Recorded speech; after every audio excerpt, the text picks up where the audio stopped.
ఇలాంటి సైక్లోన్ రూపేణ జరిగిన నష్టాల మధ్య మనం రైతుకు ఎక్కడ తోడుగా ఉండగలుగుతాము అని అంటే ఎన్యూమరేషన్ అన్నది ప్రభుత్వం చేతులెత్తేసే కార్యక్రమం చేయకుండా ఆ ప్రతి గ్రామంలోనూ కూడా వైఎస్ఆర్సీపీ నష్టం జరిగిన ప్రతి గ్రామంలో కూడా ఎన్యూమరేషన్లో ఏ ఒక్కరికి కూడా నష్టం జరగకోకుండా వాళ్ళ తరపున వాయిస్ ఇవ్వగలగడం, వాళ్ళ తరపున మనం ప్రభుత్వం మీద యుద్ధం చేసైనా సరే వాళ్లకు రైతుల తరపున మనం తోడుగా నిలబడ్డాం.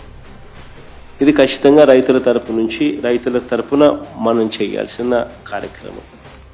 మీ ప్రాంతాలలో అసెంబ్లీ కోఆర్డినేటర్లు అందరూ కూడా చురుగ్గా పాలుపంచుకుంటా ఉన్నారు. మనం ఇచ్చిన పిలుపు మేరకు మీరు కోఆర్డినేట్ చేసిన తీరు మేరకు వీరంతా కూడా పలు కార్యక్రమాలలో ఇప్పటికీ అందరూ కూడా పాలుపంచుకునే కార్యక్రమం జరుగుతూ ఉంది.